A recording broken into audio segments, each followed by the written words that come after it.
There it is.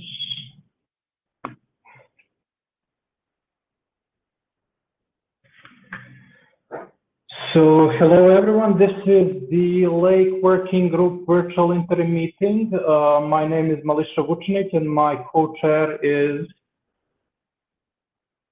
Stephen Farrell. Stephen, can you hear us? Oh, sorry. I can hear you fine, thank you. Okay, great. So essentially we have 2 hours allocated today. We have Michael Richardson and Joran Selander volunteering to do the note taking. Thank you both for this. Before we start, I would like to remind you that this is an IETF meeting and the note well applies, just as for any other IETF meeting. Most notably, if you're aware of any patents, please do disclose them or do not participate in the discussion. So on the agenda today, we have the remaining discussion about the open issues from the IETF 109 meeting that John will lead, and we will prioritize this item on the agenda in order to resolve as many issues as possible. We have a report coming from Francesca regarding the ad hoc interop testing that happened last week, I believe. And then I open for bashing this agenda. We received one request from René Strike. René, are you there? Yes, good morning, good afternoon. Yes, so you would like to discuss essentially the elliptic curve cipher suit, lightweight cipher suit. Is that correct? That's correct. So I prepared 2 or 3 slides, and I think it would be able to provide a potential solution for some open-standing issues on slide 14 to 17, I believe. Okay, so would it make sense to discuss this just after slide 17 of the issues? That could be done, as long as we don't rehash discussion. I could also just put those 2 slides on, and then you can bear it in mind for the other discussion. Up to you. Yeah, so I would prefer to prioritize issues, and then essentially because your slides, to my understanding, refer to the last issue, which is the MTI suit. So let's not make any decisions on that before you present your slides. Is that okay? Perfect. All right, perfect. So let's add in the agenda spot for René Strike after the issues for 10 minutes. And then we'll have any other business at the end. So that concludes the chair slide. And the first item on the agenda is I guess Malisha, we should just check, is there any other agenda bash people want to do, or is that? Oh yeah. Is everyone fine with this agenda? Okay, seems so. And I presume in any other business we can discuss whether another interim meeting prior to the next IETF is useful, so we can do that at the end. So. Okay, sounds good. Depending on how many issues we close, right? Exactly. Okay, so the first item on the agenda then is John with the issues on ad hoc. John, can you hear us? Yes, can you hear me? Yes, we hear you very well. I will mute and the floor is yours. Just let me know when you want me to switch the slide. Yeah, thank you.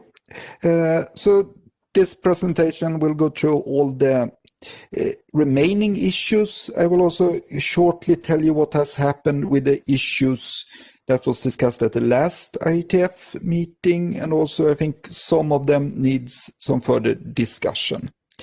So some of these issues have been implemented in the document, and we submitted 03 earlier today, which also have some other editorial changes.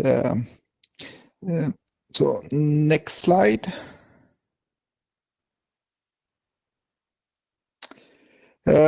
So this is updates of the issues that we discussed at the last meeting. I also sent out, this is basically the same text as I sent out on the list. So resumption, nothing to do. Agreement and negotiating of parameters. Here we have added a new appendix. It's around 1 page that describes everything that needs to be agreed between the initiator and the responder. And this was based on a suggestion by Michael Richardson. I think Michael might have been part of helping writing this also, but I'm not sure. There is also currently there is some overlap between the appendix and the section. I think it's now called communication protocol features that needs to be addressed in the next version.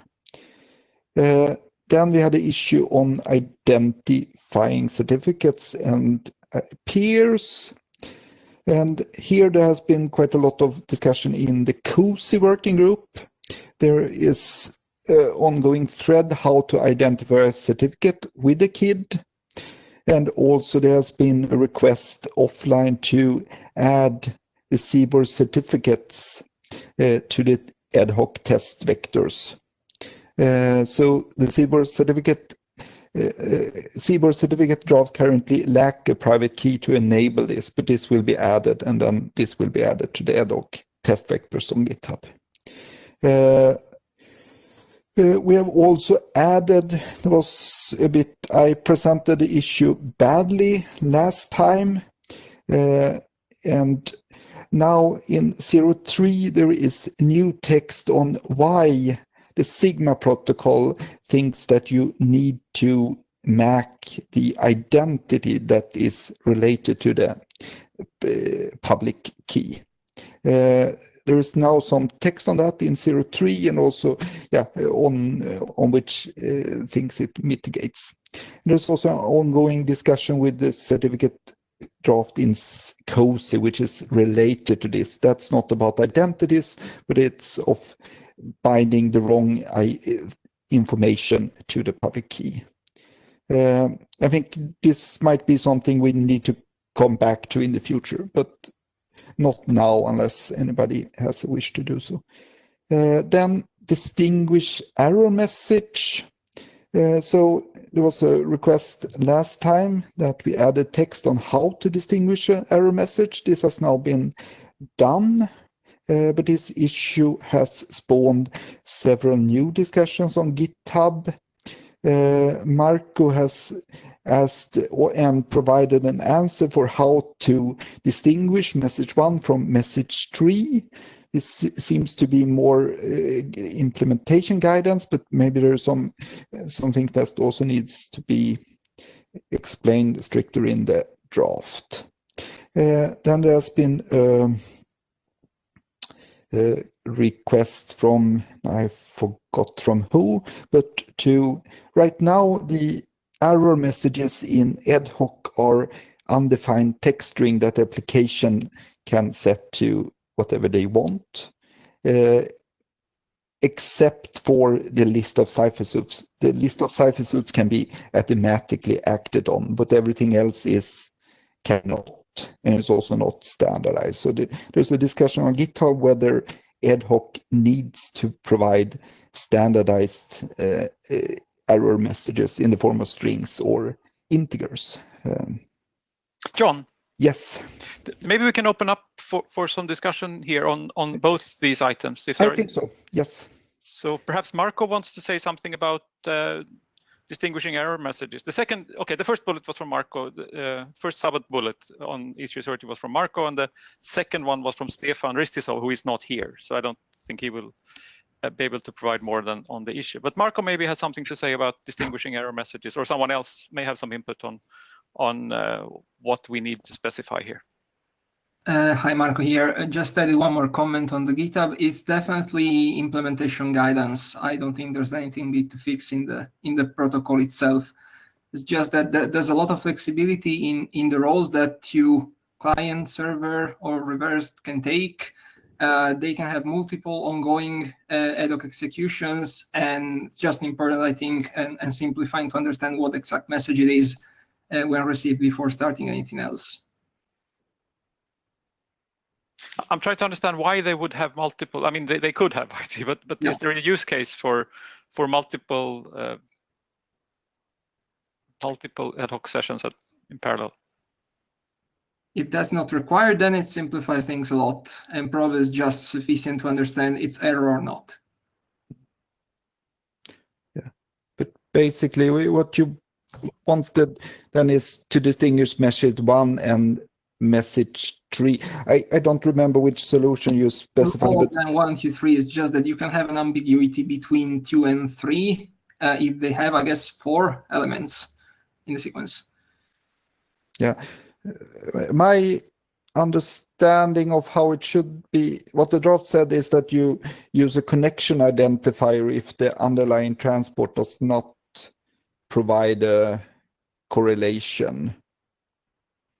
Mm-hmm. Wouldn't that solve the problem, or is there still ambiguity, or are you using without the connection identifiers? Right now I'm using correlation mode 1 and the client as initiator. It's all fine. In the general case, I get a message, it's not an error. What should I do now? If in general I was initiator or responder, shouldn't I understand exactly what message type it is before possibly retrieving an ongoing session, especially if I have many, because I was also thinking of that, honestly. Yeah, you Sorry, should maybe I definitely can- understand. Yeah.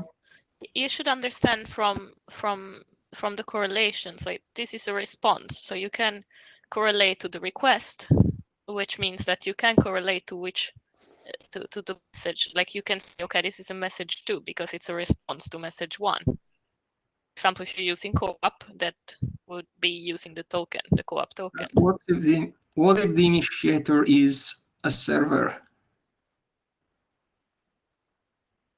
Then you're using connection identifiers. That's what, therefore, that's what John was saying, I believe. Don't I need to understand what message it is to understand where to take that identifier from?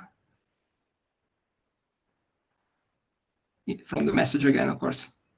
I mean, you're going to have one more element in the sequence, right? And then that element is the connection identifier.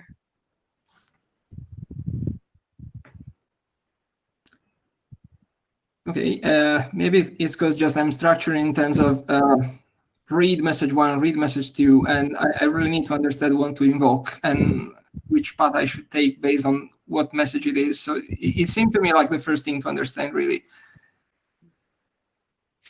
I think it's. I think any implementation experience here is great. Just trying to figure out if it's implementation guidance or if you are doing something specific optimization, or if we should. Yeah, I think we should discuss this. From my point of view, it's just implementation guidance. Yeah, I think more implementation guidance on the connection identifiers might be good anyway. Yeah. Good. Okay, good. Then we have that in the issue now, so we just remember this. And then on the error messages, I think maybe someone has a opinion here. So what we are doing now is that we are saying that the error messages should work like in co-op, in the sense that you get some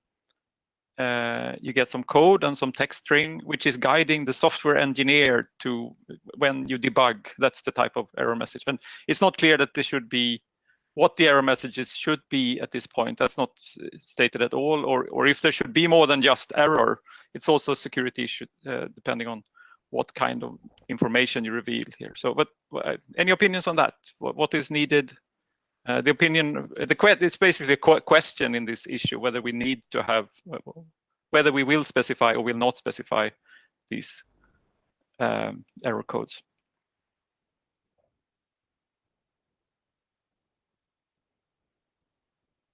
So it needs to be open-ended, but there is value in defining some things that we know are clear. I think that IKV1, for instance, many implementations suffered from the fact that you really couldn't get any clue what was going on. even when you read the logs on the server, you often had no idea until you turned debug on. And in many cases, people were unable to make things, like ordinary people were unable to make things work without getting an expert involved, because simple things like you used the wrong key were never revealed. And I think that contributed to the failure of IPsec to be ubiquitous. So can someone provide, someone who has been working with the implementation, provide some input on in which situations this an error message would be good, or what kind of error message we need? How should we get to that set? We could have this as we could go back. I mean, not all implementers are on this call. We could reach out to them and ask if they have some input here. Karsten's in the queue now. Yeah, I just wanted to point out that this is a general protocol design issue. Generally, when you design error messages, you need to be aware of whether the error message has an influence on the state machine or not. And if it has an influence on the state machine, then you need to standardize it. And if it doesn't, you don't.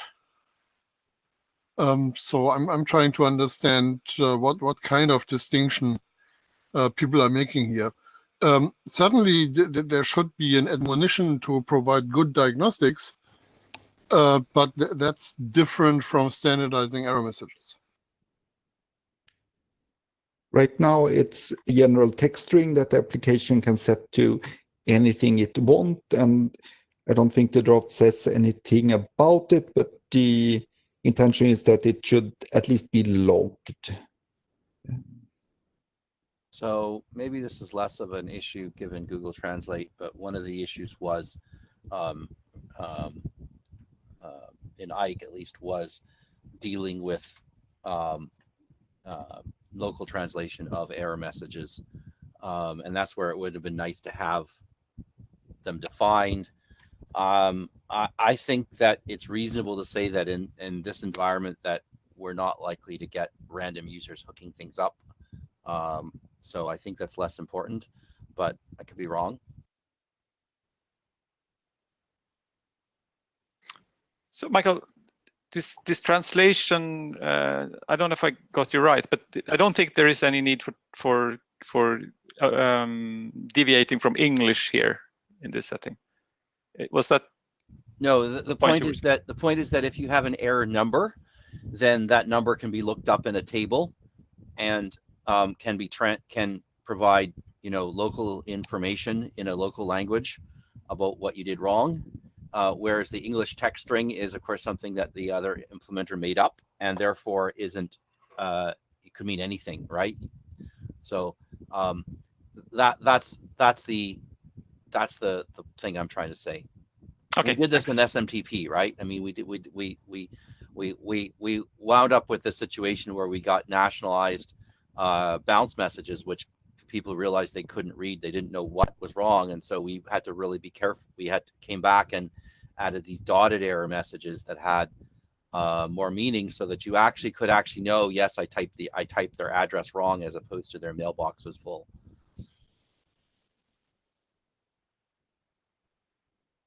Okay, thanks. Yeah, seems to be things we should do here. Yeah, I think at the minimum, definitely guidance how the error messages should be used better, and probably some standardization then.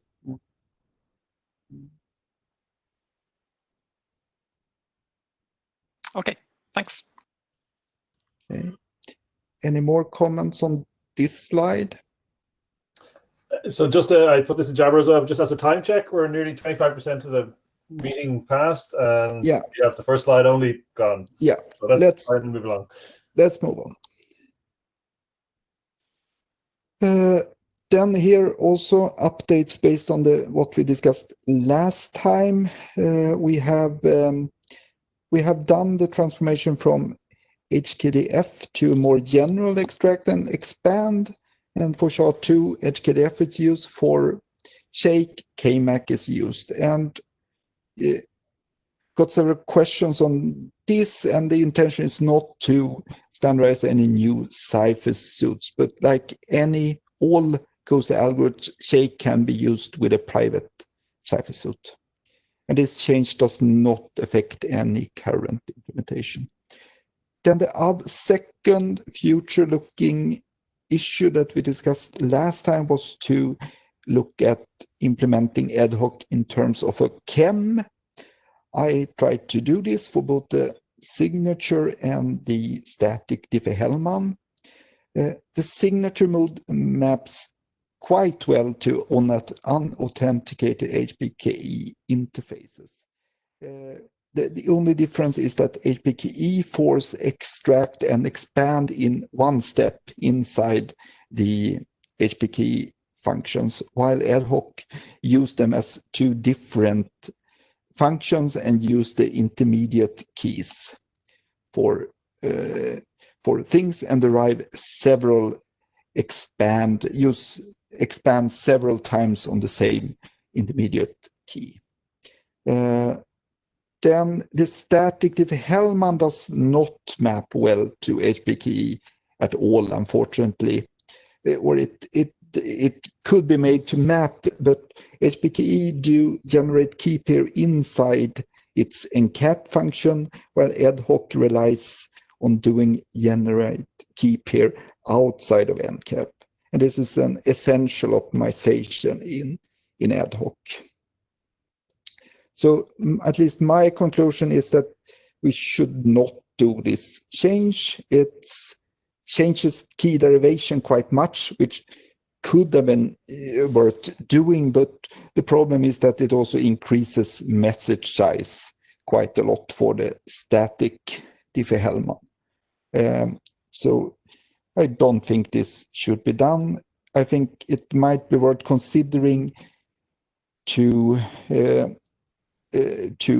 look at how in the future, so that it's possible to expand it to use PQC algorithms. But don't think it's essential. Looking at the PQC algorithms, I think there might not be a strong use case to use chem algorithms at all. It might be more lightweight or equally lightweight with the PQC signatures, depending on the requirement and limitation of the PQC algorithms. John, Yes. can I ask a question? Yes. This is Renee. Wouldn't it be better to rule PQC considerations out of scope for now, and then you can always add another suite ID to accommodate that in the future, right? Because otherwise you have to already anticipate what would be design picks, right?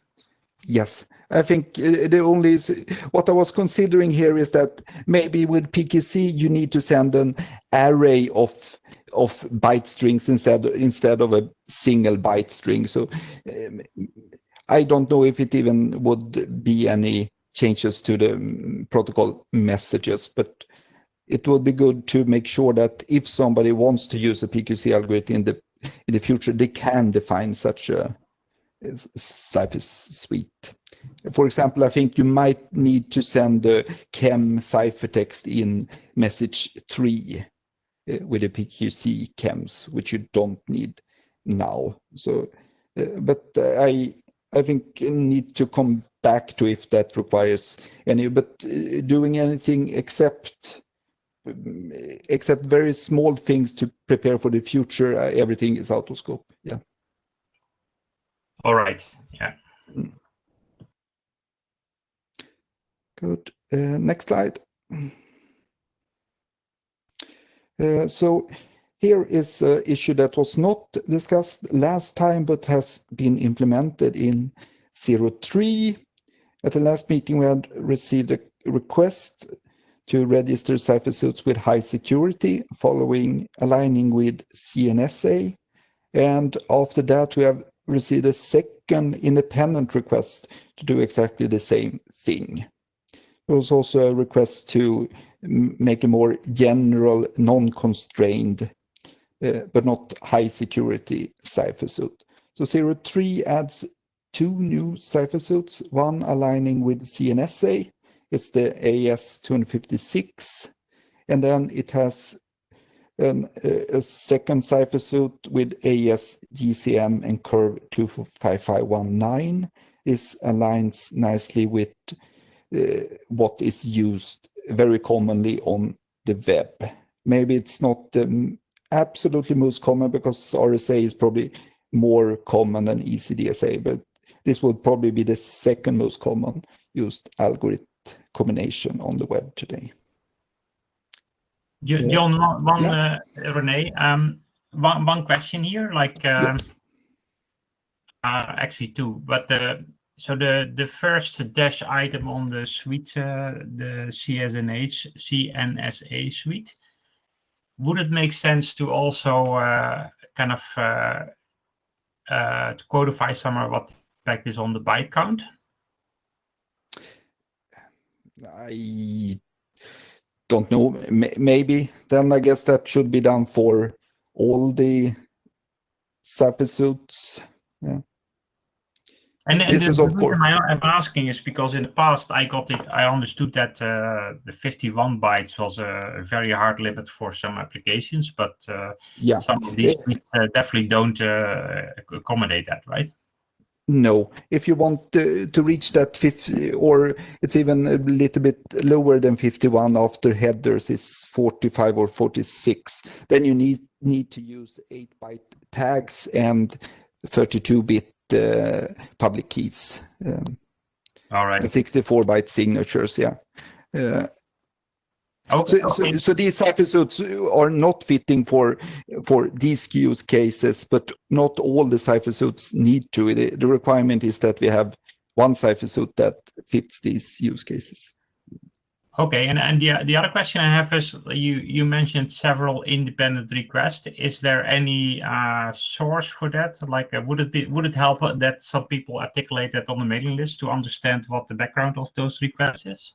I think one of the requests are on GitHub in the issue.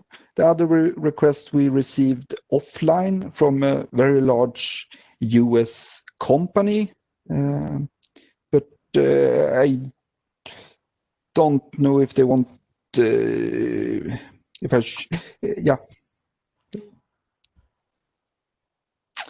But one of the requests and discussion is on this issue on GitHub.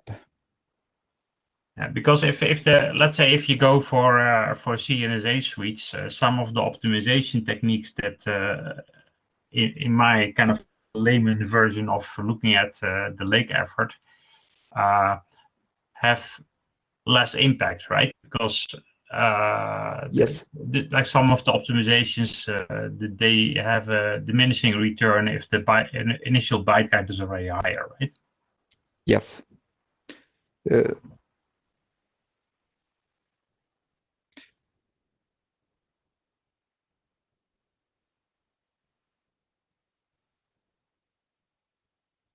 I think the person on GitHub is probably might be happy to answer what they wanted CNSA compliance for. The person from a big US company that mailed us said that he could not tell what the use case was.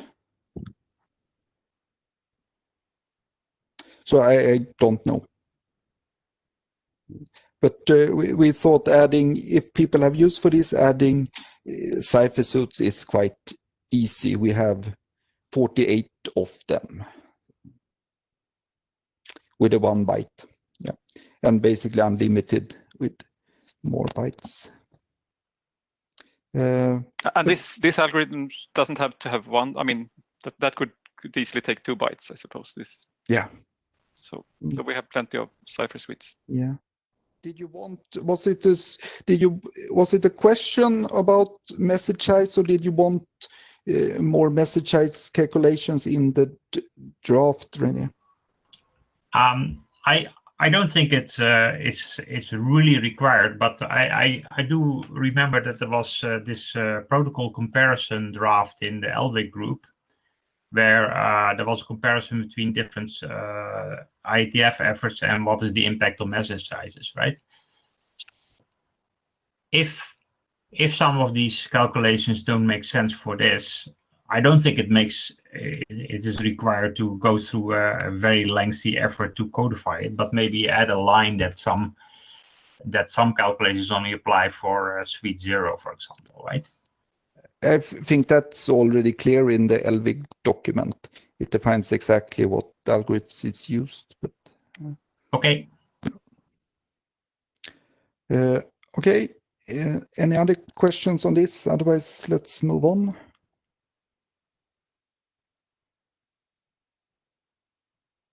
Slide. Then I think we have two issues that I think we need to shortly return to, and then the rest is the remaining issues from IETF 109. No changes to these slides. So next slide. This is the issue as presented at IETF 109. And next slide is update on this.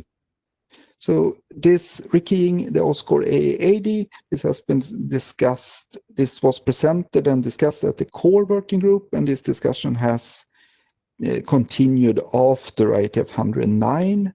And there's already some preliminary conclusions. One is that a new core draft to specify OSCORE count AAD counters is needed. This is to fulfill the AAD limits, whatever they will be. Then another conclusion is that something like OSCORE Appendix B2, which is that you send authenticated nonces to each other before you rekey, is needed. There might be an update, and there might be an optimized update of this.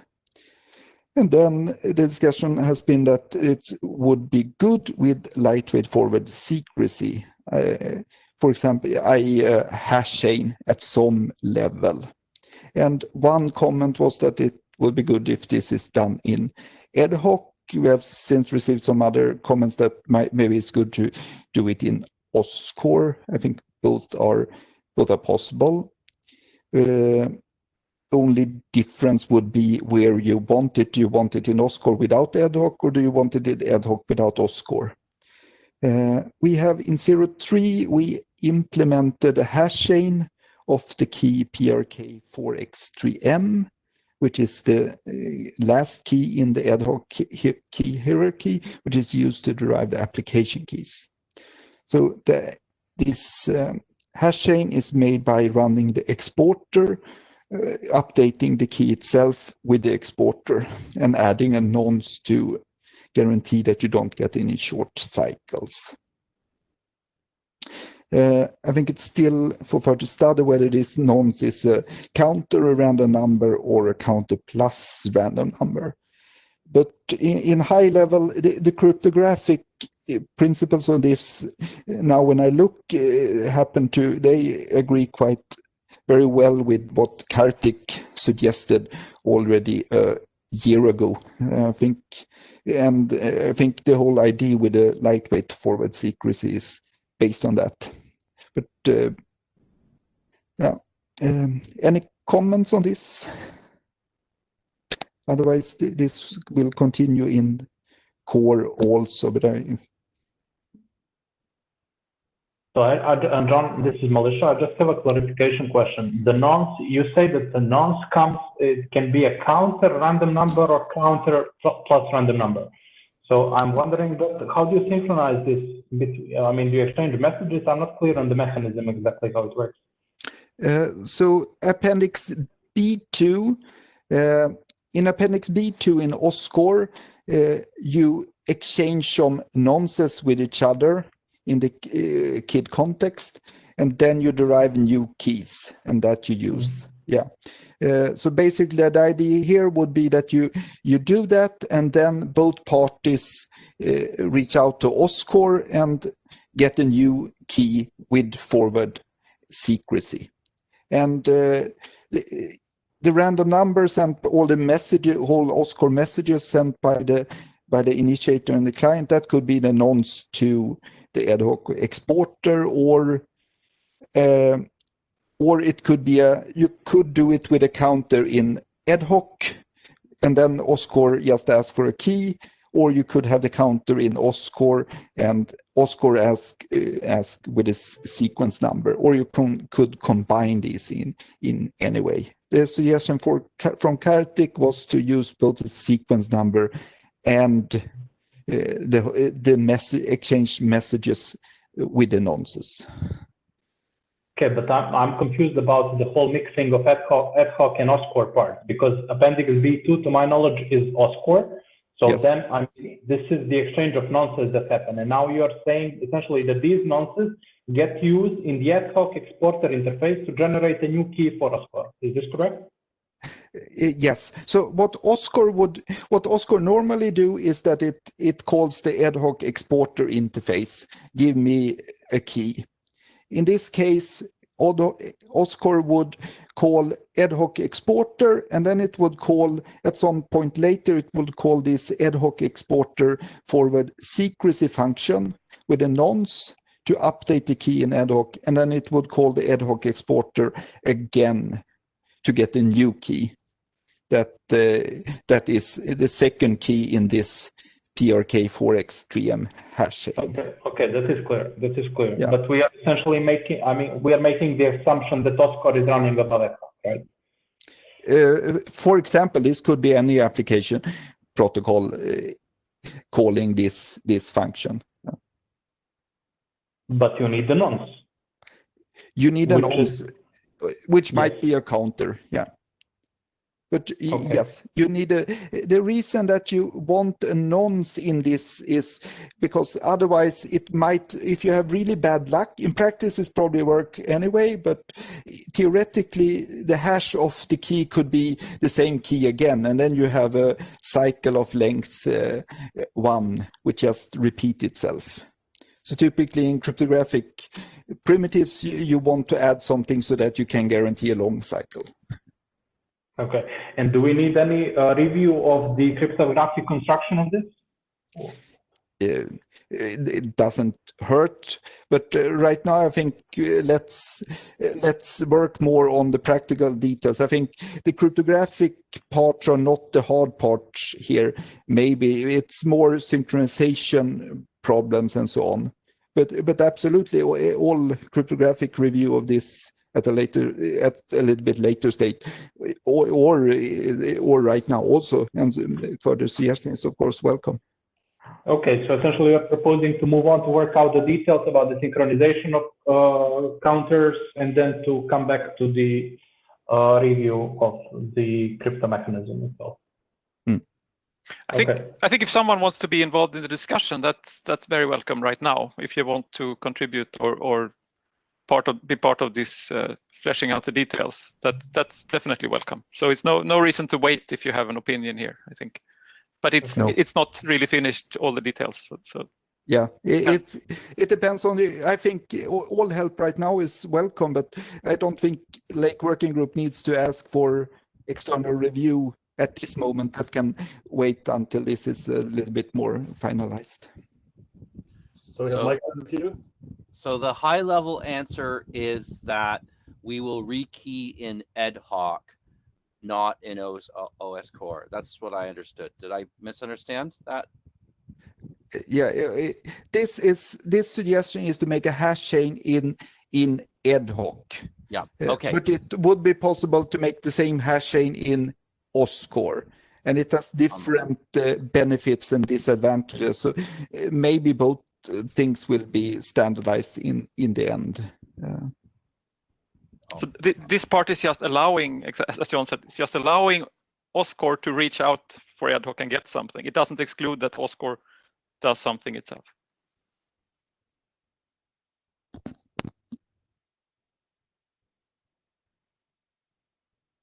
I think we can provide some, when the OSCORE parts are a little bit more clear, we can provide some message flow showing more details. Yeah.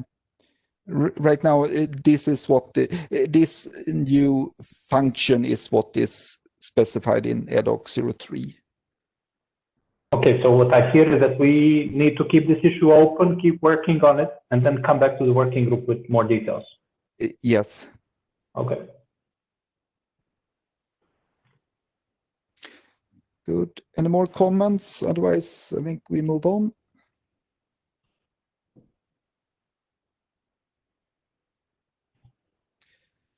So this ID encryption, this I also think we need to come back to. So next slide.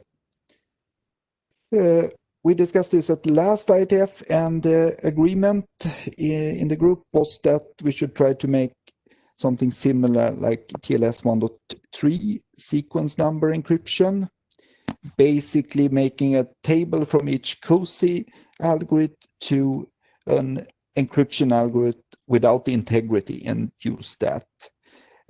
I try to implement this both in the specification and in the ad hoc test vector codes, and my feeling is that this gets complicated for the developer.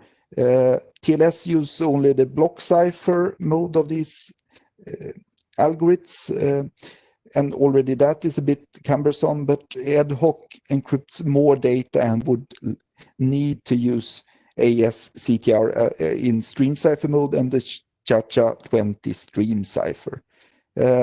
My feeling is that it's make the specification a bit, it add complexity to the specification, but also add complexity to develop this, which would be bad. Basically, a developer only having access to a COSI library would have to dig into the implementation of the COSI algorithms, dig out AES and CHA, and then probably implement a stream cipher mode of these on their own. So I think I would like to not do that, and instead going back and doing either suggestion 1 or suggestion 2. And suggestion 1 is how ad hoc 02 looked like.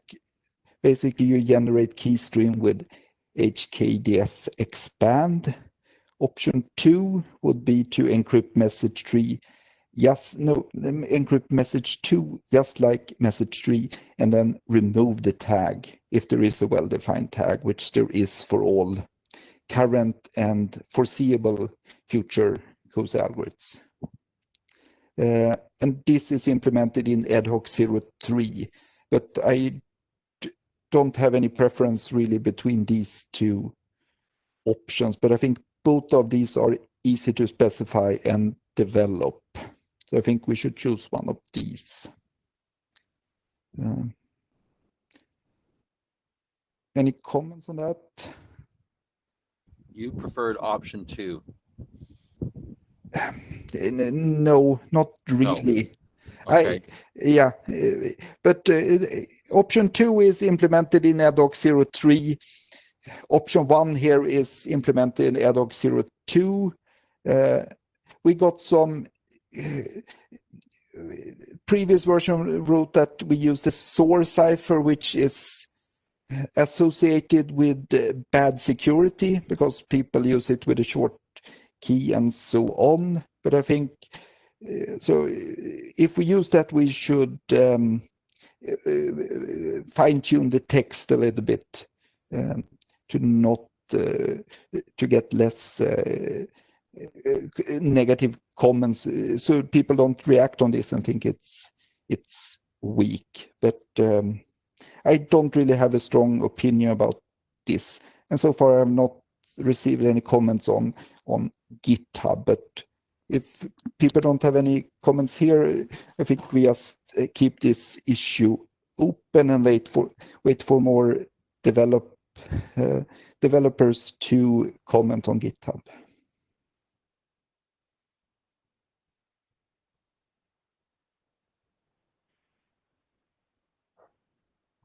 So just a clarification question. What AEAD algorithms do not have a well-defined tag exactly? So I think McGrew had some Aero algorithm. I use some AES in some mode that make the whole thing look like a random string. It spread out the integrity protection over the whole ciphertext.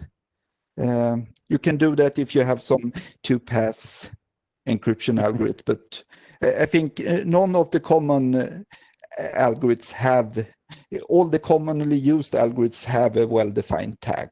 Yeah. And if it doesn't, you don't need to, the tag here needs to be removed to fit in the 46 bytes in LoRaWAN and so on. There is no problem if the tag is left, if you don't have these, if you don't need these very, very optimized messages. But the tag itself here does not provide any security, as explained in the Sigma paper. Yeah, so in summary, essentially, we would be good off with option number 2 if we had only the ciphers with the well-defined tag. But you are saying in future someone might standardize ad hoc with one of these ciphers that do not have a well-defined tag. And no, I think that's very unlikely. Yeah. But if that did happen, the overall effect would that we would have bytes that we didn't need to carry. Yeah, like okay. 16. So, yeah. So if someone defines a cipher like that, then they're going to have to deal with the fact that it's a bit fatter, and they may have some good reason for it, and that's, I think, their problem at that point. Okay, comment so far seems to lean towards removing the tag. John, just a question. I understand the discussion of the removal of the tag, but I don't see the connection to the block cipher and TLS 1.3 in the text above. So the connection to that was, if we go to the previous slide, this was one of the options discussed at the last meeting. Option number 3 here. Associate an encryption without integrity algorithm with each AAD algorithm. And this was the suggested way forward at the last IETF meeting, but after I tried to implement that, I don't think that's a good idea anymore. Okay, well then it seems related to the second part of the next slide. Thank you, John.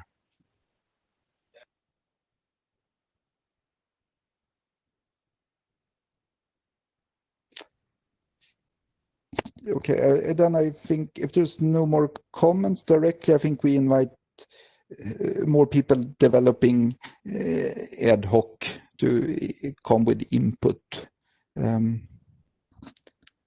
If they would prefer to go back to solution 1 instead of 2. But right now, number 2 is implemented in adult 03. But this is more of a cryptographic decision, right? So, I mean, I think it would be good to discuss this in the terms of the working of not only developers. So it might make sense to maybe send an email to the list opening this for discussion, proposing option number 2 and seeing if there are any objections to it.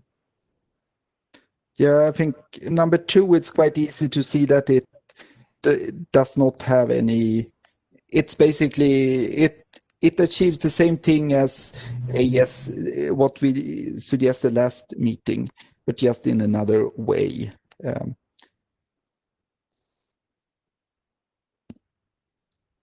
I think one would maybe be more of a, you could have cryptographic views whether HKDF expand is a good key stream generator or not. Probably I would say it's probably better than AES, but that's more of a cryptographic question.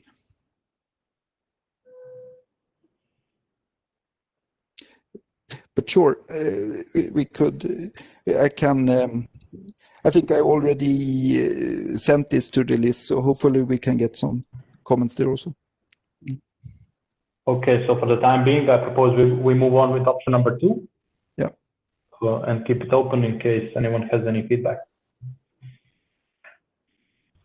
John, one quick question. If you can send me a crypto requirement formulation after this call, then I can look whether I can come up with something if possible. Crypto require what? Just a specification like, oh, these are the cryptographic constraints, and then maybe I can see whether something else would also be a feasible option from a crypto perspective. Right? Sure. Yeah, can do that. Great.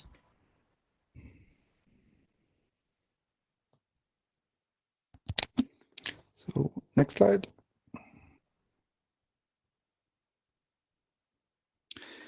So now we have new issues. Should we take them in order, or should we take the cipher suit issue first? That also Renee had slides on. So we have 1 hour and 5 minutes to go. So I think that is enough time that we go through the remaining 7 of your slides and the René slides. Okay. So yeah. I propose that we just keep going in order. Yeah, let me do that, and let's make sure that we jump forward in time. So this is issue number 10 and 18. It has to do with delivery receipt for message 3, key confirmation. This was firstly raised by Carl Norman et al. Doing formal verification of ad hoc, and they pointed out that the static Diffie-Hellman version does not have injective agreement because G to the power IY is included in the session key material. But looking more at that, I think it basically the same things apply also for the signature and also for TLS. Basically, after sending the third message, the initiator does not know if the responder has or can calculate this session key. And it can go wrong in Carl Norman et al. Showed it in a very theoretical way, but you can also, for example, the responder might not like the certificate of the initiator and refuse the message. The message can get lost. So there's a lot of reasons for this. And unless you have gotten a delivery receipt and key confirmation, you might not want to store the key for long-term use because you don't know if the other party has derived the key. On the other hand, sending application data is not a problem. The initiator can do that in parallel with message 3 in all methods.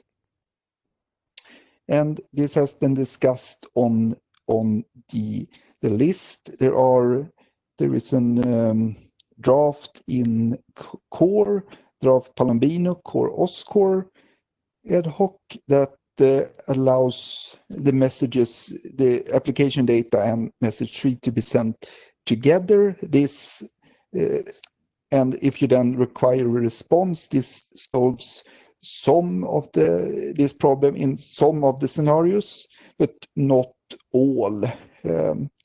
And the question is if so basically you don't need to get key confirmation in ad hoc. As is well known, any application data with a MAC can basically be used. So as long as the initiator gets OSCore from the responder, he has key confirmation. But you can imagine co-op use cases where the data are only going in one direction.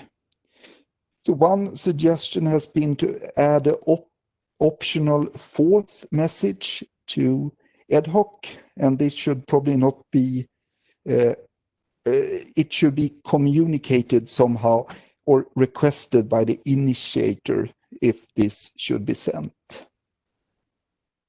And there's also, so on GitHub, we have received both positive comments that this is something that should be done, and a little bit negative comments that says that I don't see the need and this adds complexity. It seems like maybe that in some cases it's completely not mandatory to implement, and but in other cases you wouldn't know who wants to rekey first. So everyone would have to implement it. Maybe that's where the conflict is.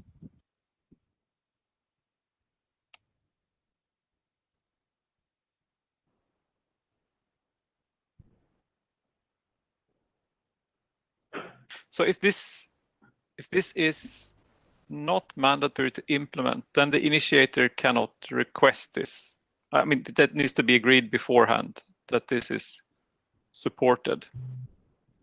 Well, so if you have a case where you have a responder who's always a server, and therefore the point, you know, where was the point about the initiator is not the OS core client? If that's always the case, that the ad hoc initiator is always the OS core client, and therefore the ad hoc responder is always the OS core server, then we never need it, right? It's only well, you can still need it if there are, I mean, if there is like co-op with no response, for example. Co-op request with no response. Well, but usually you can get an ACK. You could at least, you could say, someone say, well, I'm going to have to put an ACK in anyway. But the ACK. Yeah, the co-op, okay. I mean, if you have an off-score ACK, then you're done. Then you have key confirmation. Yeah. That's a response. But unless you have a response, then you don't have.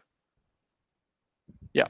So there are some cases you're saying where the ad hoc initiator is the OS core client, but that the co-op message that would travel inside message 3 would elicit no co-op level response. Is that what you're saying? That was one scenario. I don't know if that's the scope of, I mean, I think we should, but in the case of this draft mentioned here in the third dash, I think it should be required to send a response. Yes. So that would solve that problem. But it solves the problem without adding any complexity to ad hoc. Just make sure there's always a response, right? So if we're in agreement with that, then it's only the case when that point is not true, when the ad hoc initiator is not the OS core client, that we need to worry about the question of whether we need to make this mandatory to implement. But ad hoc may be used without OS core. And we don't really know what the settings are for mandating responses in those settings. Well, then what I'm suggesting is that in that case, which we really don't know anything about right now, when someone comes along and uses that case, then they're going to have to say that message 4 is mandatory to implement. That's all. Yep. Otherwise, it's optional to implement for everyone. Everyone else, it's like, well, you may not get it. You don't count on it unless someone else said it was mandatory to implement. So I'm saying we shouldn't make it mandatory to implement. Let the application owner say that. Yeah, I think make it, if we do this, I think it should be optional to implement. Absolutely. But do you think that such an optional to implement message 4 should be added then, Michael? Is that your view? I think a definition of message 4 should be added. I think that a bit saying, please send me message 4 should be allocated. And I guess that winds up in message 3 or message 1, I'm not sure. But that this mechanism should not be mandated.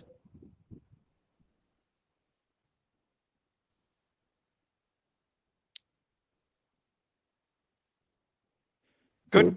Other comments? So maybe just a silly question on my side, because when I was going through the GitHub issue, I saw one proposed resolution, which is, I quote, "The recommendation is to wait with storing the keying material long-term until key confirmation has been assured." So now we are talking about having message 4 in order to assure the key confirmation. But I'm wondering if we can bypass this with a simple timeout mechanism, where we expect the application traffic and the MAC to be received, and once that is once the application traffic is received with the corresponding MAC, we consider the key as confirmed, and we store it long term.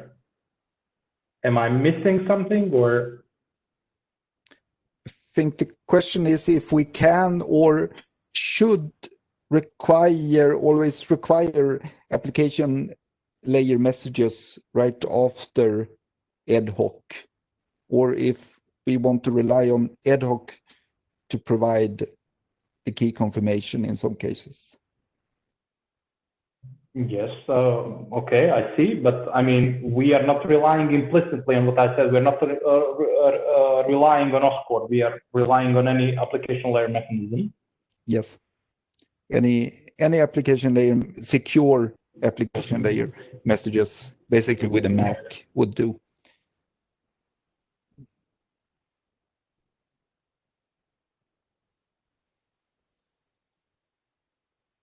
So Malisha, was your point that we should not specify message 4, or that we could, or what was the relationship? Well, unless absolutely necessary, I don't think we should, but this is just my personal opinion. I mean, as I told you, when I was going through the GitHub issue, I mean, I think it was a comment by you, Joran, that essentially we can just bypass this by having, by waiting with storing the keying material until the key confirmation has been assured. And that to me means like a timeout mechanism that is triggered at one side before the key is confirmed. And the key is considered confirmed once application traffic is received. Does that make sense? But isn't this two independent things? Because you could set a timer and then you could still use message 4 to achieve key confirmation. So whether we define this message or have a sort of a mandatory text about not using the keys until confirmation seems independent to me.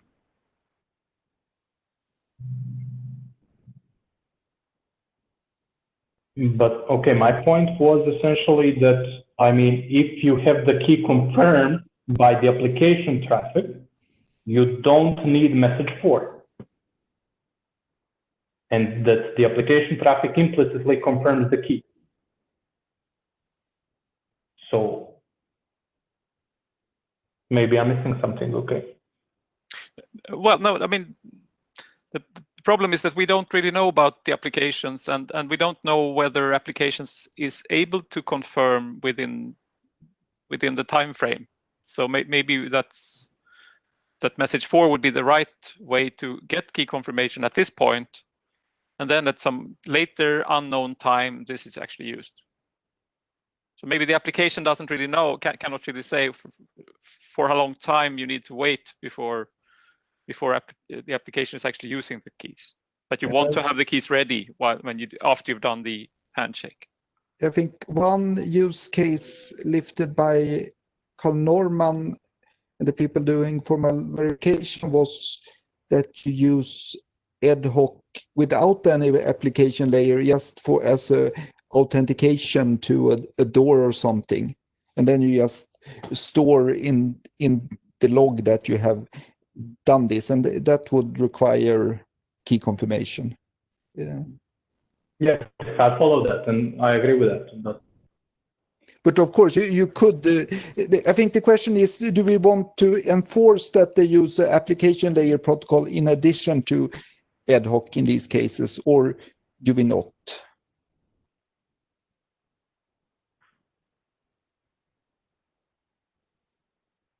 In addition, huh? Basically, you need to send this message for in some way. Otherwise, either it's ad hoc message for with just a MAC basically, or it's some application layer protocol with a MAC. Yeah.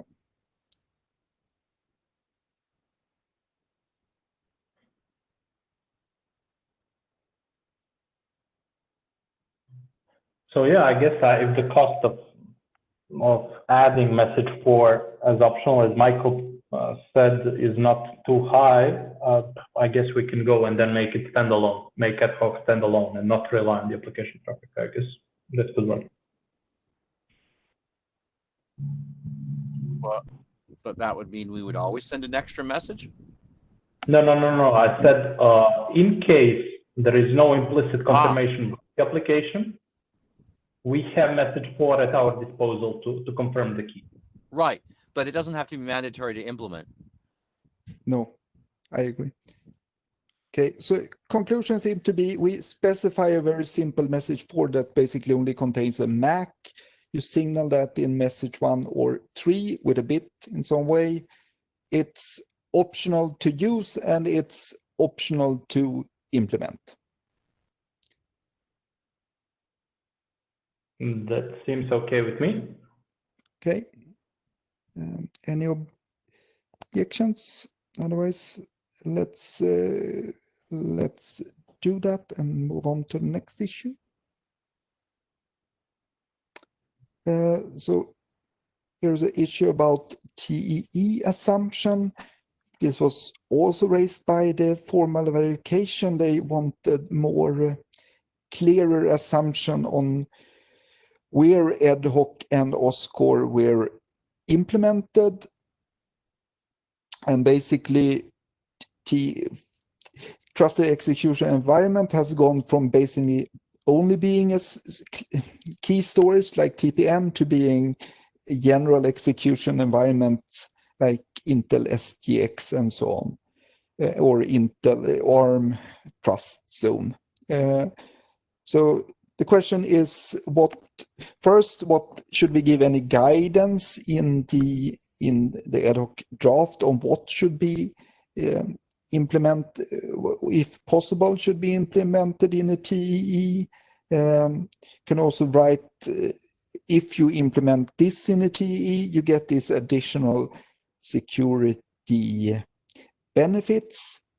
And the third thing that we can do is, if the assumptions regarding TEE is clear, then you could start to maybe change some part of the protocol. For example, this hash chain that we talked about earlier, then you get better properties if that is in ad hoc than OSCORE, for example, if the assumption is that ad hoc is in a TEE and OSCORE is outside of the TEE. And based on the discussion on GitHub, I think basically it's possible to implement the whole ad hoc protocols, but maybe a assumption could be that the ad hoc keys are stored in a TEE, the ad hoc keys and any cryptographic operations on them. Maybe you have something to add, Göran. I think you were active in that discussion. Yeah, I think this is what the reviewers or the people who work on formal verification would want is the security considerations around this. Sort of what benefits do we get from storing certain keys or secrets in the TEE? What are the properties we will get out of the protocol? So that's it's more like an understanding of how to use TEE in the context of ad hoc and writing that down in the security consideration. Yeah, but I think it came from the formal verification, but I think it's not so they will not use ad hoc. I think what is interesting is how should we give guidance to people using ad hoc, not people really doing, even if that's also good to have clear assumption for people doing formal verification. But I think No, the no, but outcome is a bit broader than that. I agree, but I think that's what the security considerations are for. That's, I mean, for explaining what parameters should be stored where. So it's not only for them; it's for. I mean, we could have this as an implementation guidance if that's a better place. But basically, it should be clear what benefits is obtained by storing certain secrets in a trusted execution environment. So it's, I think it's more, yeah, go ahead. So I think that there's clearly a pyramid of, you know, benefit, right? There's no point in putting the ephemeral public keys in the TEE and not the long-term public authentication key, right? That's probably a silly thing to do. So I think that should be documented. More specific advice really depends. Like the ephemeral public key, if it lets you blow up the nuclear reactor, then maybe it should go in the TEE. On the other hand, if all it lets you do is turn on the lights, then maybe it's pretty irrelevant. So I think that's going to be very specific, and I don't think our document can really say that. I think it should simply say, make it clear what keys are related to what other are either derived from or related to something, and the loss of certain keys, what does that result in? And that's all. And by loss, I mean not compromise. I mean like the key gets destroyed or can't be used anymore for some reason.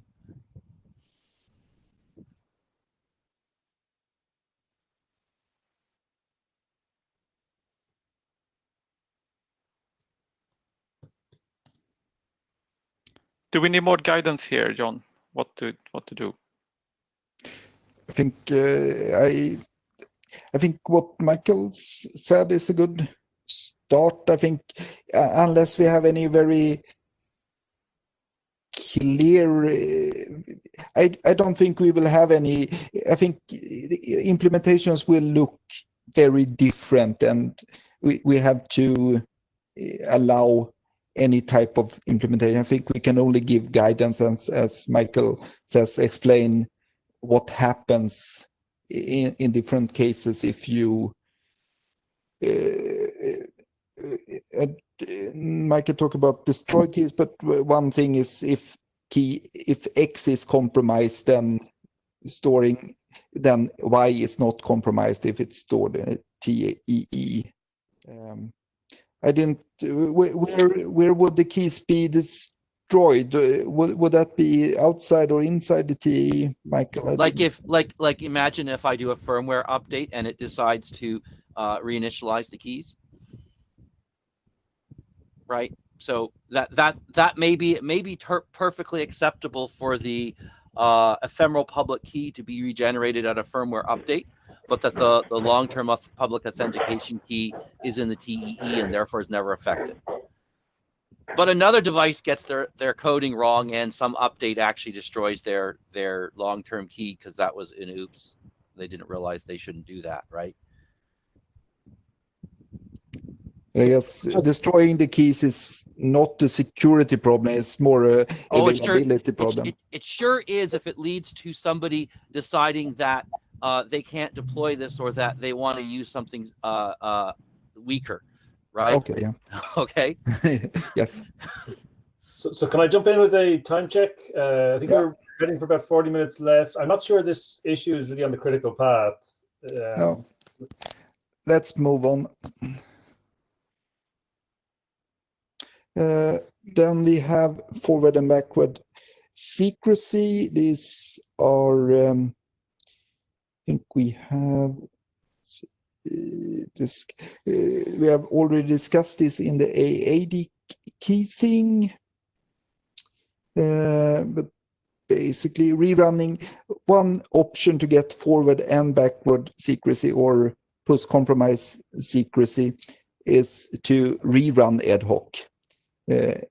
With a new Diffie-Hellman, then you get both of these properties as pointed out by Kartik, and now we're starting to implement. You can get forward secrecy, but not backward post-compromise secrecy. by only using symmetric crypto and basically a hash chain where you throw away all the old keys. I think we can take next slide. And one thing that you can do, basically redoing ad hoc that requires 4 asymmetric operations by the initiator and the responder. Doing this lightweight forward secrecy that requires 0 asymmetrical operations by the parties. What you can do in between and what the signal protocol does, what it's called a double ratchet, is that it periodically for signal every message, but you could do it every nth message or something. You could generate a new ephemeral Hellman key and send to the other person, which just calculates a new key, but doesn't really send any back. So you have ephemeral static Hellman ping pong back and forth. And this requires 2 asymmetric operations on the initiator and 1 on the responder. And this would then be a little bit, but not much cheaper than rerunning ad hoc. It requires 1 message and maybe 2 if you want to have an ACK, and basically half the amount of asymmetric operations. Comments on GitHub so far is that let's not do it. The trade-offs are not worth it. It adds too much complexity, and if you want good security, you rerun ad hoc instead. So I think that is the current conclusion, that you rerun ad hoc or you do this lightweight forward secrecy. But we thought we should raise these and have a discussion if there's anybody feeling otherwise.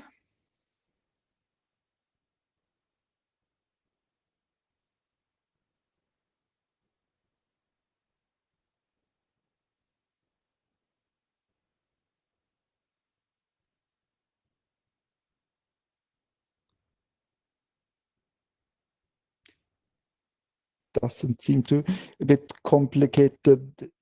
I cannot really explain either exactly what security properties you would get from this, and it might also lead to a lot of synchronization problems that might be easy or hard to fix. So I think if there's no comments, we go to the next slide and have the conclusion that we don't do any form of ratcheting. Yeah, I agree with that. So let's go to the next slide then. So, and here is, these are several slides, and this is a complicated issue, a lot of discussion, and I don't think there's any easy answer to a lot of these questions. So this is related to the cipher suit with different SHA algorithms and the use of SHA 512 in constrained IoT, which is not implemented everywhere, and then also discussion of which cipher suit should be mandatory to implement, if any cipher suit should be mandatory to implement. And there's a lot of comments on this. This has been discussed for a long time, and there's comments in a lot of different direction. So the first is device support. Here ECDSA and SHA 256 and P256 is the current default choice. It has very wide support. SHA 512 is not supported, at least not in hardware on a lot of devices, and will probably never be. SHA 256 is often hardware accelerated. We also heard people saying that we have implemented SHA 512 in software and it's very little code, it's not a problem. But the conclusions might vary how constrained devices you have. Maybe I think we go through all the slides unless there's any comments. Then performance. Several people have pointed out that they are depending on low latency, and with modern devices it starts to be less and less of a problem. But they say Curve 25519 is significantly faster. The numbers I've seen, if you have optimized implementation of both, is that Curve 25519 is 65-70% of P256 is a number I got from a company recently. If you search on the internet, you can find very different differences, but it's hard to compare. Often they compare unoptimized code for P256. So I think the difference have shrunk the last 5 years. You could see larger differences 5 years ago than you see now. Then third trade-off here is security. We have received several people saying that they prefer the security in ED 25519 compared to ECDSA. Then René saying that he despised the security in ED 25519. And I don't know exactly why René said that, but one thing is that deterministic signature algorithms are not very good for accessible IoT devices because of side channel attacks. John, can I just comment for a sec? Absolutely, do that. I don't think I despise it. Like okay, yeah, you use quite hard words sometimes. Yeah, yes, that's a personality flaw of mine, right? Yeah, but please explain. So I think both ECDSA and at the DSA are theoretically they're fine. One is a snore scheme and the other one is ECDSA. The main problem I think with ED 25519 is now that it's deterministic. And it's basically, there are lots of papers. There's a recent one in the SSR standardization crypto conference about taming the many versions of at 25519.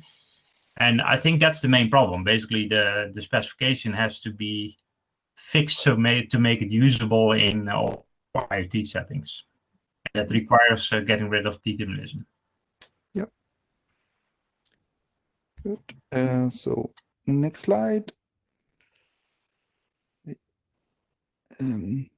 Before that, yesterday we talked to a Swedish firm and they said they preferred EDDSA because of ED 25519 because of features that they can implement threshold cryptography.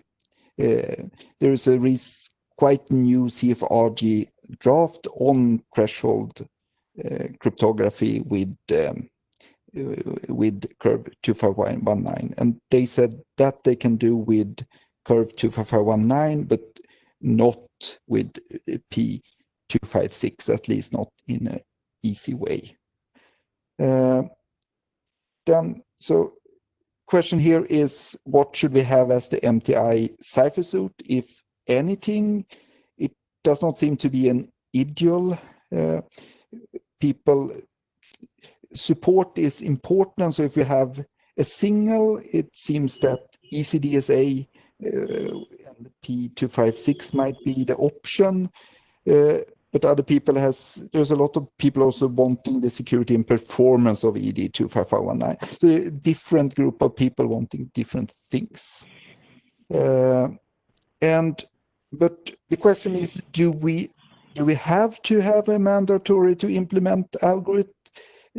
COSI has the text that applications using COSI needs to define the set of security algorithms that are to be used. Ad hoc is not an application. It would be used by application, so maybe we could have the same text, or we could have both of these algorithms as mandatory to implement. So I think this is both a technical question, but it's also a political IETF question. I don't think the AD is here, and I think if we don't want to have a mandatory to implement, then I think we need to confirm with the AD that that would be acceptable. Okay, so other than these two options, I believe René had his slides presenting a third option. So I propose that René goes ahead with his slide, and then we come back to this and make and discuss this in more details. Yes. Does anyone object that? I don't know. I think that's great. I don't know if René suggested that should be the mandatory option to implement, or if he's definitely suggesting that that should be a cipher suit that can be used. Yeah. Medical for a political discussion or a non-technical discussion. I just want to focus on the technical merits. Right? Yeah. Sorry, Malisha, there was a last slide there in the presentation. Should we take that first? Or yes. Okay. Yeah. This one. Yep. Okay. So yeah, this is quite related to René's. But basically, in addition to do these two, you can think of quite many future algorithms. It's unclear what will be used in IoT in the future. René has suggested a Weierstrass version of Curve 255 with SHA-256 that solves some of the problems with, but not all problems with the other two. Ilari started talking about that IETF should maybe look at standardizing something even more optimized called QDSA. And there's also a question whether SHA-256 will be the hash function of the future. I've seen a lot of discussions in other groups in IETF about using Shake or one of the something that comes out of the NIST lightweight cryptographic standardization, for example, Gimli. And then there is the question about random, deterministic random, or deterministic plus random that René lifted earlier. I think then we can go to René's slide.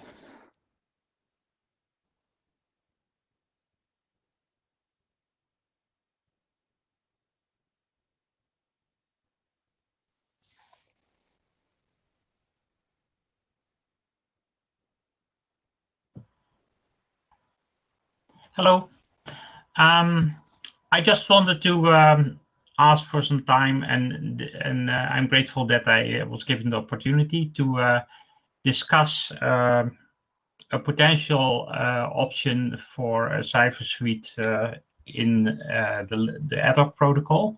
So let's go to the next slide. I don't think I can do that myself, right? Oh yeah, here.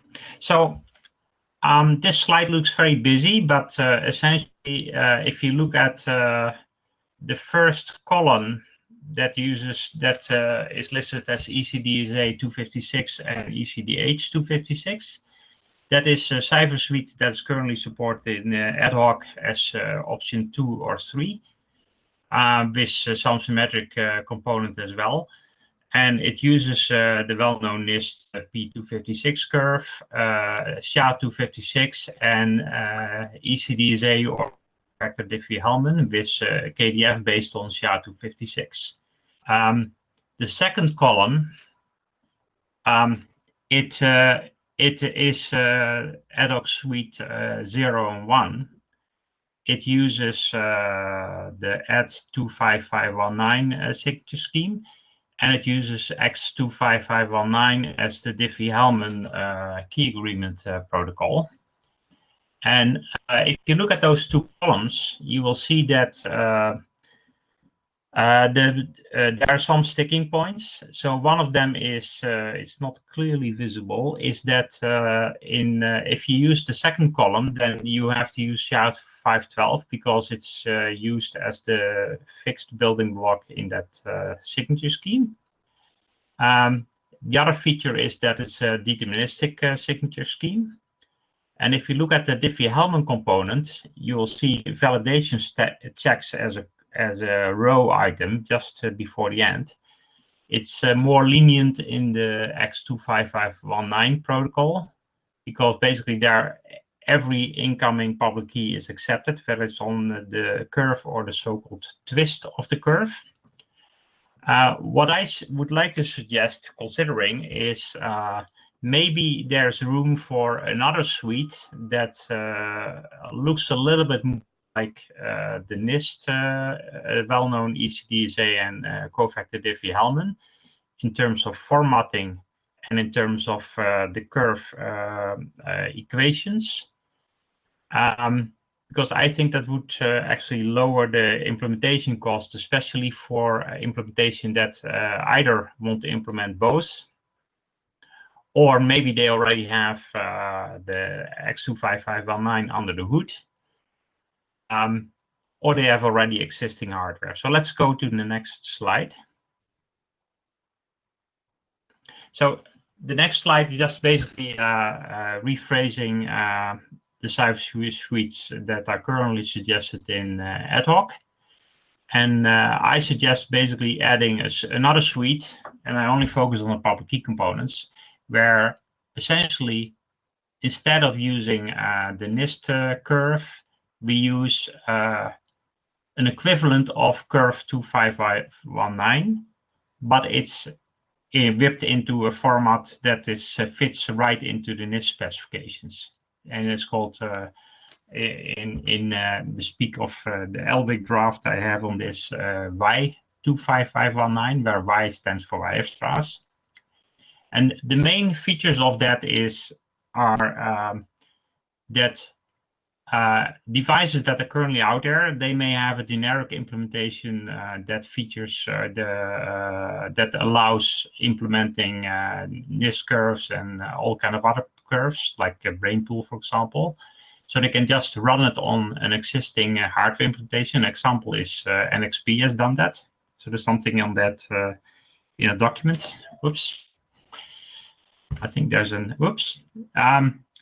And the other feature is that if we actually would use that way, so essentially reuse NIST compliance as one of the criteria, it may be possible to get FIPS 142 accreditation for essentially under the hood curve 25519, except that we just represent it in a Weierstrass form. So one other thing I want to mention on this slide is the last kind of brown colored thing.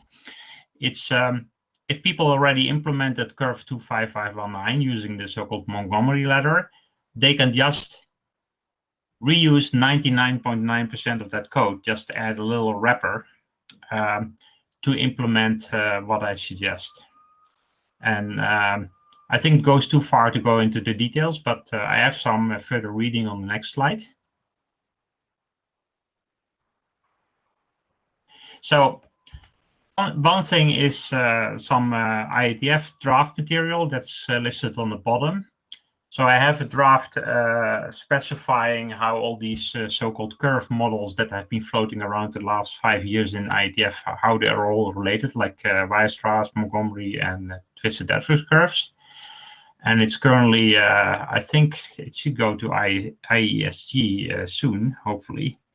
And I have also some background information that explains it without having to read through the draft, and I presented that already like 2.5 years ago. So that's the last item here.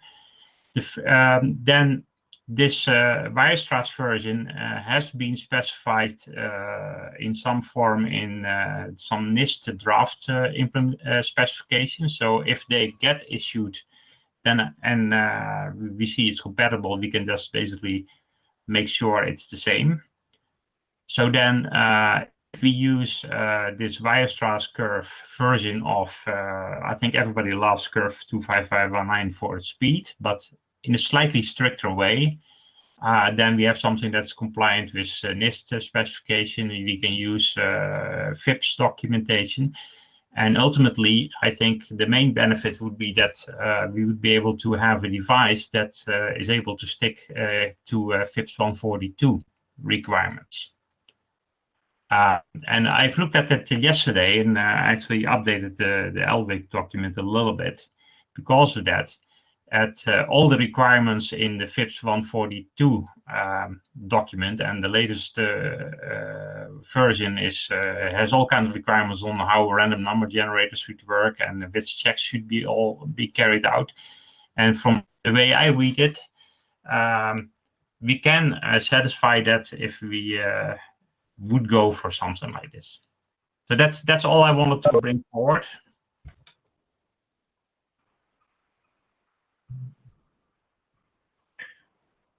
Okay, thanks, Rene. So if I'm understanding correctly, you're not proposing this for an MPI suite, rather as an option in ad hoc to be.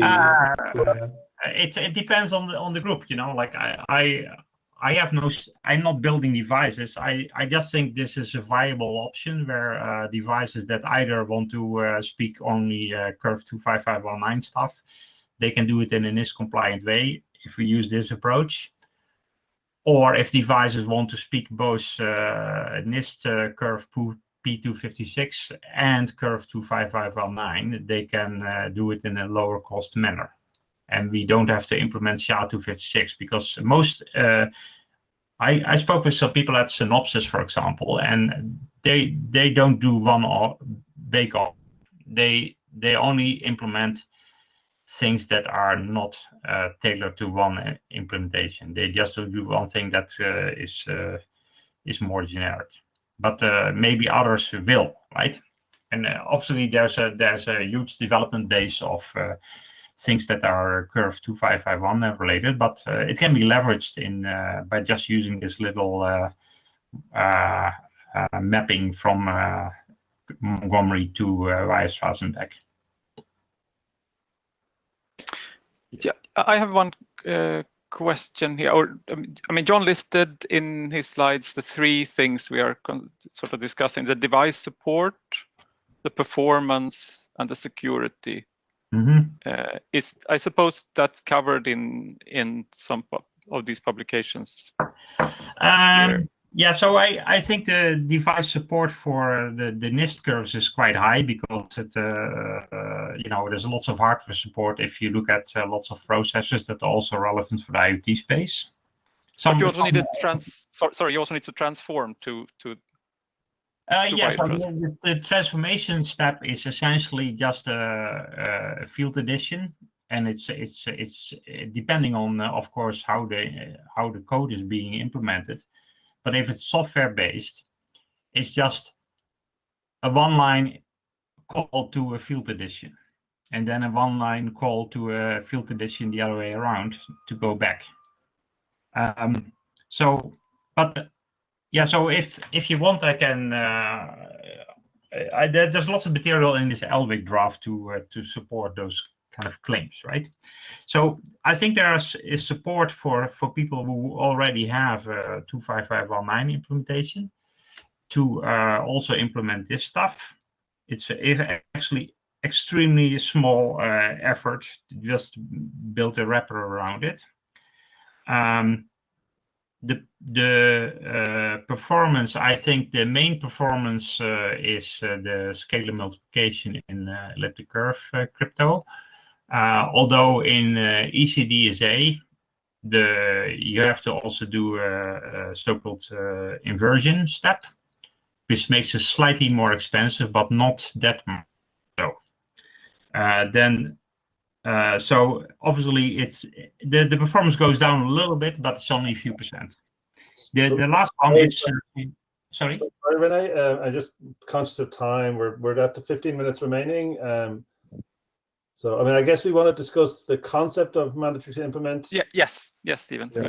And then whether a new Cypher suite that's not an RFC yet is an appropriate choice is probably the second question, not the first. Yeah. So. I think as soon as the COSI registration for this is done, you can use it in ad hoc with a private Cypher suite. But I think this is probably useful. This is probably useful in some scenarios. I would personally be open to make a Cypher suite for this. So I just want to comment on the last because there was a question by Göran about security as well. I think there are, at least to my knowledge, there are no security issues with ECDSA nor SNOR if used properly. The main difference is that the ECDSA spec with this Weierstrass version of Curve 25519, it does not do deterministic signing. So the current spec, it satisfies all the security requirements I'm aware of, at least in also in IET spaces where physical security is important. Okay, thanks. So back to mandatory Cypher suits. We choose one of these. Do we choose both, or do we choose none? So John, maybe the first question is whether we do want to specify an MPI suite in ad hoc. Do people have strong opinion on whether we need to specify an MPI or leave it open as it was done in COSI?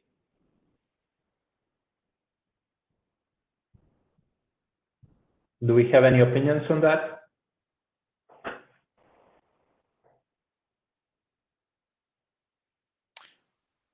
Well, I think, as we've seen, there's a lot of there are basically two camps here. So if we could avoid saying that you need to have just this curve or this algorithm, that would be the best solution. Yeah, I think in general, most of these IoT devices, they cannot have both. They will choose one of these and or René's curve and implement only that. So I think doing like COSI sounds like you have two very strong camps with different opinions here. So I think doing like COSI would be good, but we probably need to talk to Ben to confirm that would be he thinks that's an acceptable option, so we don't get stuck in IESG later. Well, can I just add one comment? I just have a question. Like, is potentially in the long run FIPS compliance important?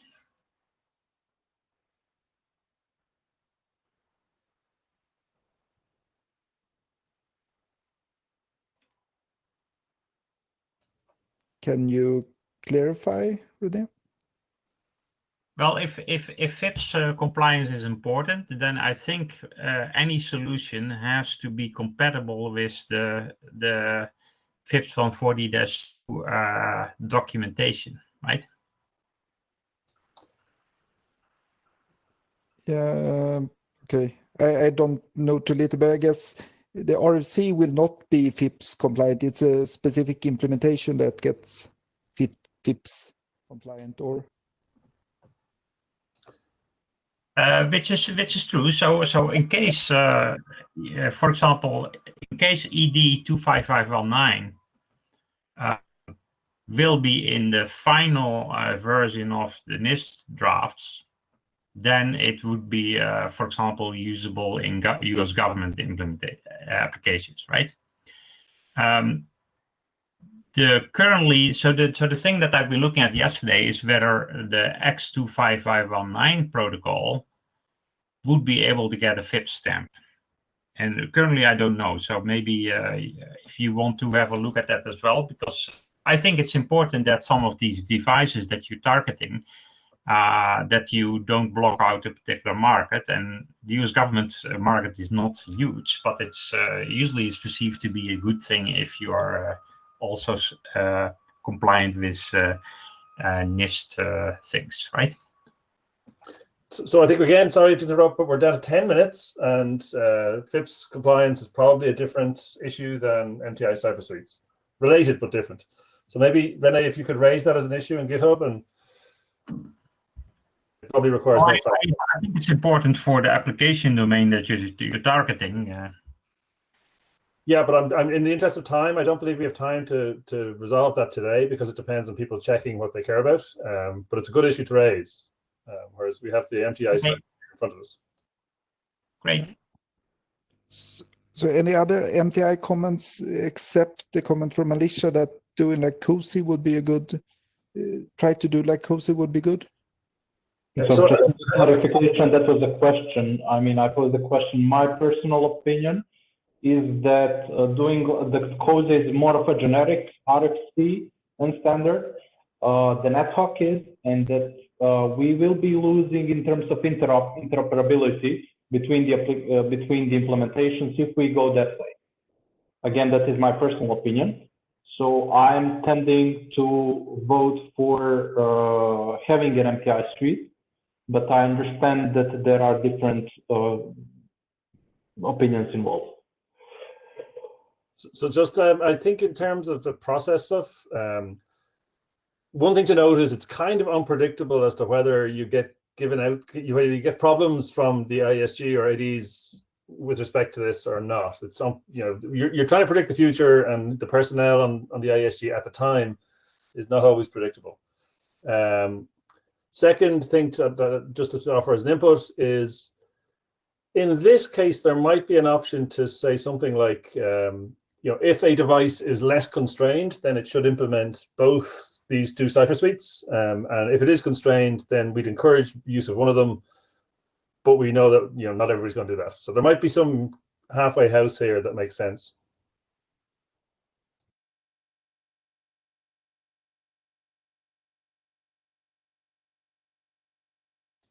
And Michael, you had a comment in Jabber that sounds like it might be worth getting onto the record. Okay, so my suggestion is that I think we should allocate a code point. That's fine, particularly if we can do that without causing a downref. If not, then I believe that the LWIG document should allocate the code point in our registry. That's fine, whether way works. Let's not decide on mandatory to implement in this document. It's not going to fly. There are so many different considerations. IPsec uses an RFC 8221 is the latest one, with a series of should plus and must and should minus. So for instance, P256 suites are probably should minus because they're hardware accelerated right now, but many people don't like them. And this algorithm maybe is a should plus. And maybe ED 2519 is a must or not, but put that in a different document that's going to change over time.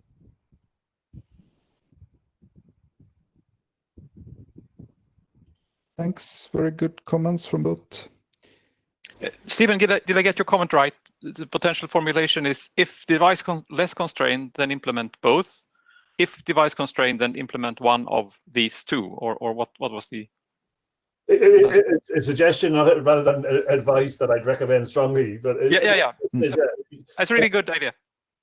I think it might be, there may be a middle ground there that makes sense for implementers, because I think a lot of people who write in generic libraries will implement everything, and it's people on the constraint side who'll have to pick down to one or two things. And I think we could give them good should level guidance that would work for lots of them, even though some will do weird things. Yeah. So I agree. So if less constrained, then must implement both, if it's always should. It's always should. It's always should. Yeah. I thought you said mandatory to implement. Then that's must, right? Not always. Should you have a good reason not to implement it? Oh, okay. Sorry. Right. Should is you should do this. Right. Yeah. Right. Okay. If you have a good reason, then there's a reason. Like none of my my vertical that I'm in cares about it, right? Okay, or, fine. It was deemed insecure by NIST last year, or whatever. Good. Thanks, Michael. But that's why we don't put it in this document, because we need to be able to mark the document as historic as time moves on, right? Yeah, but that will require another document now, and that still might not fly with ISG. The precedent is IPsec, and that's worked very well.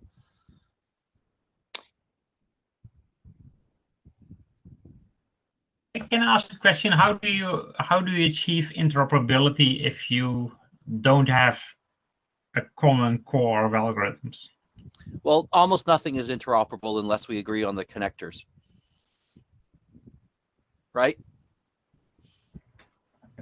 So what happens in many places is that there are other entities, like for instance Zigbee, which will say, and the mandatory to implement algorithm is X if you want to be within our conformance list. And it's way beyond the cipher, right? You have to get the frequencies right. You have to get all sorts of other stuff right, or it won't interoperate. Forget about the crypto.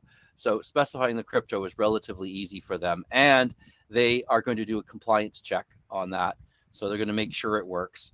So it really is it's not that important for us to say which one's mandatory to implement, whatever that means, as opposed to us saying these are some algorithms that you should implement. So again, time check. We're down to 4 minutes, and we had Francesca, who I think we pushed last time. And we probably won't sort out this issue in 4 minutes anyway. So maybe suggest if we switch over to Francesca's report. Sounds good. And then we'll talk then at the very end about whether to have another interim. Okay, thank you. Can you hear me okay? Yes, we hear you. Good, thank you. So I just wanted to report quickly about our first ad hoc interop. Next slide. So we organized something very shortly with 2 implementers. So there was Timothy and Stefan. And last week we had 2 hours interop to test those 2 implementations against each other. And we tested only based on the exchange that is described right now in the draft in Appendix B1. So that was the signature authentication X509 certificates with the method 0, and the selected cipher suite was the number 0. So these are the algorithms that were used. And the result is that it was successful in one direction. And so the exchange passed all verification, and the messages were created and verified, etc. But on the other direction, it was not successful, but not because of ad hoc implementation, but because of connection problems. So we didn't manage, one implementation didn't manage to talk to the other one. And I took detailed notes, and this is the Google Drive for it, which should be open and available for everybody. So next slide, please. So next steps. Already we got the good feedback for us authors about the test vectors the feedback to be incorporated, and we want to add more details to the test vectors, and we created an issue, a GitHub issue into the about that into the GitHub repo, and it's both about the draft, so adding some details to the draft and more test vector, and also about the vectors.txt that contains more test vectors than those that are in the draft. And also, as you might have seen, I started a doodle about an interop after the holidays, possibly in the 3rd week of January. And if you're interested to participate, it would be great. Please go and let us know, so we can pick the best date for everybody. And that's it. So, okay, that was the last slide. Thanks, Francesca. Thank you. So with that, I think we went through all the agenda items. Stephen, you wanted to discuss the interim before IETF 110, right? Well, yeah, do people want one? Yes, please. If people do want one, I'm guessing late January, early February is the only sensible choice to investigate. Do other people also want one? A few plus ones in the chat and Jabber or WebEx would probably be helpful there. So I see just a couple of people want one. So yes, I think it's good to have another one. Okay, all right. So we'll take it to the list. We'll suggest some dates in, like I say, late January, early February, because the next IETF meeting 110 is at early March this year, so it's a bit earlier. That was all I had, Militia. Do you want to wrap it up? Yes, so that would be all. Thank you all for attending. I hope, yeah, the recording went fine. So let's enjoy the holidays. Let's think up on the mailing list and on GitHub regarding the specific issues. We will launch the poll this time about the dates for the next interim. And yeah, I guess that's it. Steven, did you want to add up something? No, just enjoy the break, everybody, and let's hope for a more fun 2021. Yeah, definitely. Let's hope to meet in 2021 in face to face. Yes, indeed. Thank you for today. Thank Bye-bye. you. Thank you. Bye-bye. Thank you. Bye. Bye. Okay, bye-bye. So, Militia, I guess we can by mail to figure out minutes and all that kind of stuff. Yeah, that works good. Grand. I have to run off to something else.